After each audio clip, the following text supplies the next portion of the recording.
guys, so welcome to my workspace. Naomi here, and this is basically the beat breakdown for the record Fly by her sound and about nine other women, ladies. We had Tahna, Zani, Janezelle, FadeTheHealer, Tieniel, Cinderella, Omariwona, Adzira, and DJ Champ.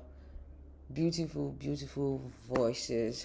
So yeah, I decided to do a quick run through of how I created beats and basically my mind frame and how this process started before it became a full record. And by the way, you should go stream Fly now. It's out now. The link is in my bio.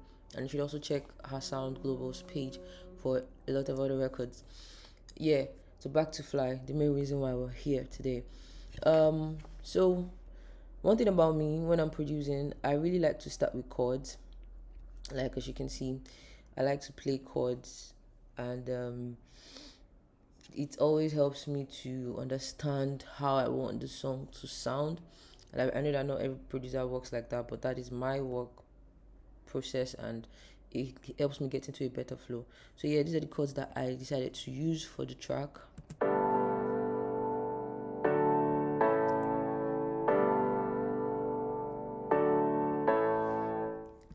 Yeah, as you can see, it's very simple. Like it's very easy, nothing too difficult.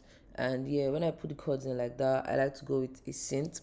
The synth most times is the same chord, but it just supports the chord that is there and makes it like it gives it this aesthetically nice feeling to it, if you get what I'm trying to say.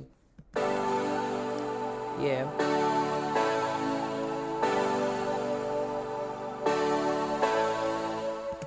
A lot of times, or half of the times, when a lot of times, not half of the time, a lot of times when I'm producing, immediately after this, I go into my bass line, because my bass line has to come in and sound for support too. It has to give the beat the support that I need to make it weighty, like, if you get what I'm trying to say. So what I do for my bass line is, from the chords that I have played, I just take out the notes that I do not need. Then I focus on like the lower notes, so that those notes can I don't know, those notes can make the sound full.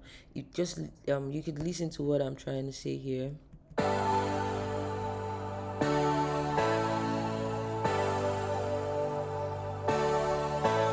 Yeah. So yeah, that's just basically it. So that's like the first thing I do when I'm creating a beat, and that was what I did when I was creating this beat. I have to say special shout out to T-Durst, because he did the post production of the record.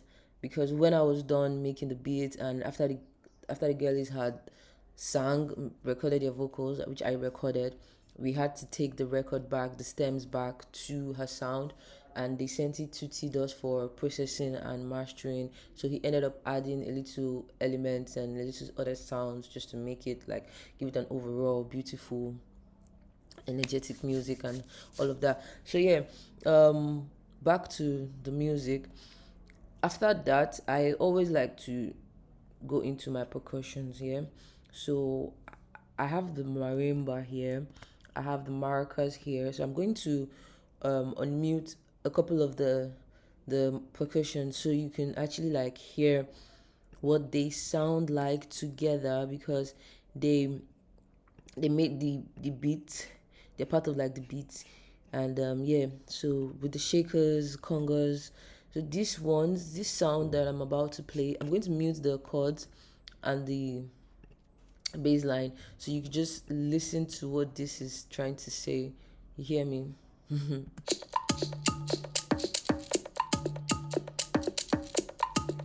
Yeah.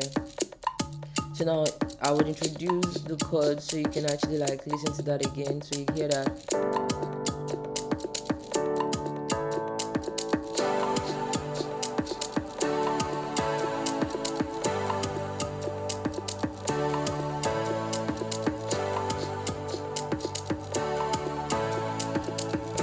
So yeah, and as you can see, there's still a couple of other muted sounds which we'll get into right now.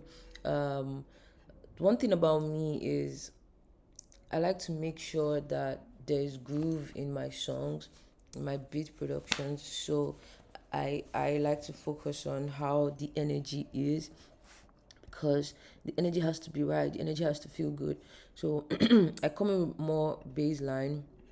You might not hear them, but they're right there because they get to fill up the mids, the highs, and the lows. So that's one thing I like my baseline to do: fill up the mids, fill up the highs, fill up the lows. And yeah, then another thing is I like to play with voices. I believe I used Arcade for this, yeah, for these voices. Most of the times I use stock plugins to get my work flow going because it just works for me. Like I do have like downloaded plugins, but these ones work for me and they work well. And so yeah, you can listen to them distant voices.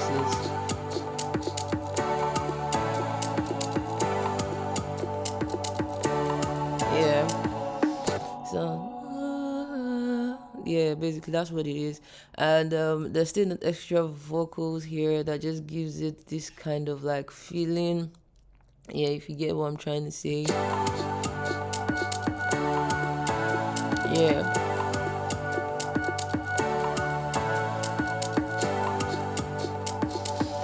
So yeah, from here I went in with like some acoustic guitars and like claps, which you're going to listen to in a minute. And yeah, I think I have like an extra bass line that's a little bit different, which I'm going to play right now. So here,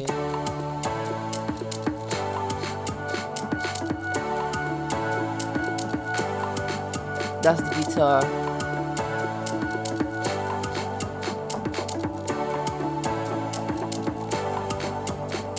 Yeah, that's the bass line, other bass line. So yeah, while focusing on all of that, I think I I I had like a moment where I had to listen to the track and I felt like, you know what, something is missing. And if you do know me, pardon, if you do know me and you listen to my instrumentals, you would know that I have a thing for log drums. Why? I don't know. But at the end of the day, it is just because they make my beat sound different and not like I'm trying to do I'm a piano or anything like that. But it just gives it this different feeling, if you get what I'm trying to say. So yeah.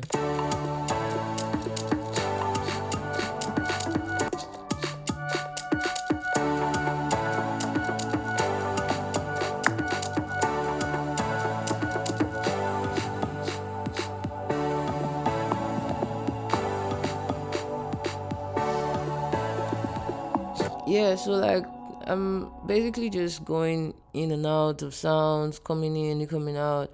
And at this point I just have like my head in the beat already. Like I'm locked in. Like I'm locked in, and then I have like different sounds just coming in, coming from the left, some are coming from the left, some are coming from the right, and everything they just come together to make this whole beautiful beat. And there's this sound I want you guys to hear.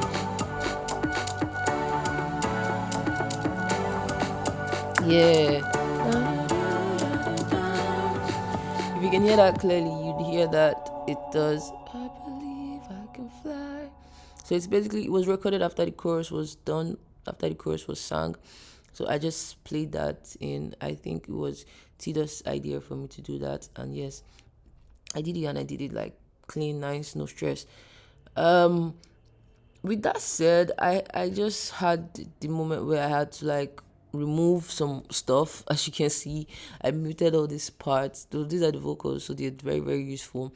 But all these other parts from here to like here, I just muted them because I didn't need them. And they say something about creative process. They say you're done with your creative process only when you can remove things and you're done adding. So I had to at some point stop adding and then start removing. So yeah. Um this is the run through, the big breakdown of the beats. I added some drum loops, and you know what they say about good music? Good music is always fascinating.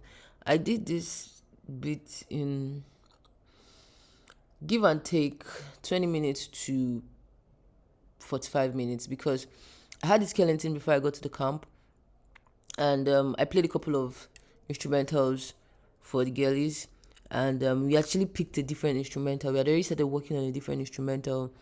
Then King Glue, the A&R, came, and he was like, okay, we should hold on. I should play more instrumentals.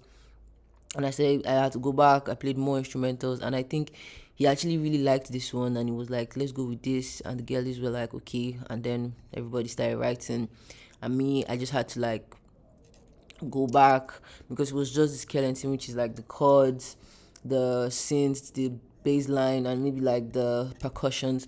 So I had to now like take those and now work on it, build on it.